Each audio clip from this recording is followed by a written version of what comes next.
mbokk Sénégal maa ngi leen di nuyu kenn ku nekk ci turam ak santam di leen xamal ni waxtu bi may wax ak yéen ñu ngi séentu élection bi fal président de la République ñu jàpp ko ci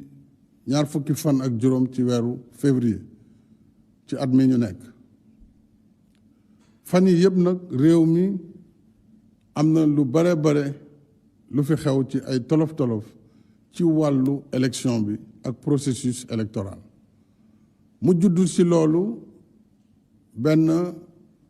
xiiro ci diggante pencu ndaw réew mi ñu tuddee ko assemblée nationale ak tribunal bi nga xam ne mooy tribunal bu kawe bi ñu tuddee conseil constitutionnel te moom moo war a saytu élection bi moo ko war a contrôler ñaari féewaloo yooyu nag ci diggante ñaari institution yu mag dafa indi lu bari lu mu indi ci réew mi ak ay jafe-jafe ci wàllu élection bi ndax indi na xel ñaar wala boo xel mu tey selon ñi nga xam ne dañu jàpp ne nañu saytoo seeni mbir jaarul ci yoon ginnaaw loolu assemblée nationale bi jàpp ne donte am na loo xam ne jàpp nañ ne leerul wala sax wax nañ ba tudd wàllu ger du ñu ne am na waaye nit ñi wax nañ ko jëmale ko ci tribunal bu mag boobu ak ña sa nekk wala ñenn su ña sa nekk muy loo xam ne lu doy waar la lu Sénégal mosul xam assemblée nationale woote ci bésum fanweeri fan ak benn weeru janvier bi ñu nekk taxawal commission buy def enquête ñu tuddee ko commission enquête parlementaire ngir war a mën a leeral ni nga xam ne noonu la mbir mi doxee ca biir conseil constitutionnel ba ci wàllu candidature yi kan moo war a jàll ak kan moo war a jàll loolu nag ba mu amee conseil constitutionnel itam bi nga xam ne charte réew mi daf ko jox ay pouvoir ci wàllam moom it bind na bataaxalam ñoom juróom-ñaari juge yi nga xam ne ñoo ko séq wane ne conseil bi dàq na kàddu yooyu ñu yëkkati ak tuuma boobu ñu yëkkati jëmale ko ci ñenn ci ñoom te it wane nañ ne lépp lu ñu liggéey ñoom ci yoon lañ ko teg waaye bëgg nañu tuuma yooyu ñu leeral ko leeral boo xam ne it dafay respecter charte réew mi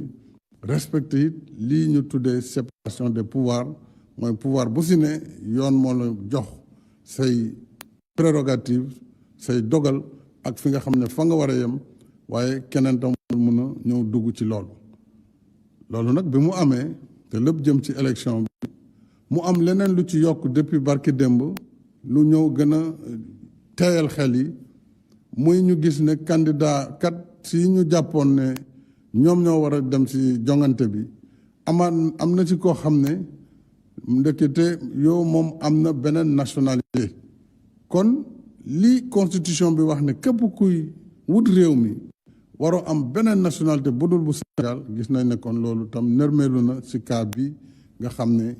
moom la ñu gis barki démb te may fàttali ne mu amoon candidat buñ ci génnee ndax waxoon ne dafa am ñaari nationalité yooyu nag mooy li nga xam ne moo fi xew te nara indi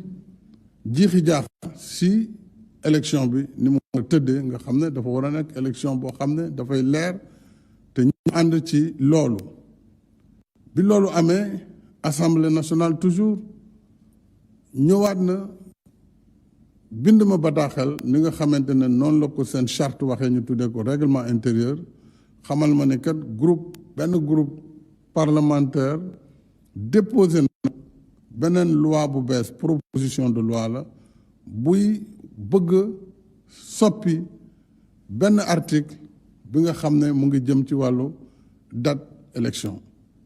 ñoom assemblée nag bu ñu amee sañ-sañ boobu tam faaw ñu laaj jël bataaxal yëgal président la fay xew bi ma jotee bataaxal bi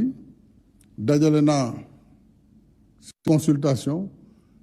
seet président assemblée nationale ñëw na seet si moom ma waxtaan ci ak moom waxtaan ci ak premier ministre waxtaan ci ak présidente bu haut conseil bu collectivité territoriale waxtaan ci ak président bu conseil économique social et environnemental waxtaan ci ak président bu conseil constitutionnel ndax booy xool ginnaaw cour suprême muy tribunal ñooñu ñooy constitution ñooñu ñooy institution yi nekk ci biir réew mi gannaaw ba ma waxtaanee ak ñoom nag wax naa assemblée ne dégg naa li ngeen wax jot naa seen bataaxal kon seen liggéey mën ngeen ko continuer. ginnaaw nag ñoom assemblée ñu ngi toog jamono ji di saytu ak dugg ci procédure jël naa décret bi nga xam ne moom mooy ajandi décret bi woote woon ne élection bi le 25 la doon décret boobu jël nañ ko tey mu nekk décret bu ñu signé tey ji ci bés bi ngir ajandi ba xam assemblée nationale lan moo fay génnee ginnaaw bu ñu paree seen liggéey. li ma ci bëgg a yokk nag mooy mbir mi nekkuloon lu ñu sóoraale newuloon li ñuy xaar waaye may feddali kàddu ya ma yëkkati woon fii ci seen kanam ci ñetti fan ci weeru juillet at mi ñu génn daaw di xamal leen ne élection bii di ñëw fas yéene wu ma nekk ci candidat loolu dama koy biralaat tey ji te ci gën a taxaw bu loolu weesoo it wala di xamal ne dina ubbi jaar bu bees boo xam ne bu lu dul yàgg ngir réew mi ginnaaw jafe-jafe yi ñu dund at yi ñu fexe ba dajale réew mi ci jëm ci élection boo xam ne bu leer lay doon élection boo xam ne tam dinañ ko ubbi ba du am benn xàjjale dinañu waxtaan ci kujje politique bi ba nga xam ne tam lépp li ñu war a wut ngir nu ñuy séparer candidats yi nekk loo xam ne ñëpp dinañ ci ànd loolu dina permettre itam réew mi ñu apaiser ko maanaam indiwaat fi jàmm ju gën a yaatu ba lépp luy jafe-jafe lu jëm ci wàllu jàmm ak ci wàllu ay jafe-jafe ñu dindi ko te lu dialogue bi moo koy def kon loolu la bëggoon itam xamal leen ne dinaa ko tali fan yi di ñëw ndax lépp lu ma yitte rek mooy Sénégal nekk ci jàmm nekk ci sutura ngir suñu réew mën a jëm kanam maa ngi sant ñëpp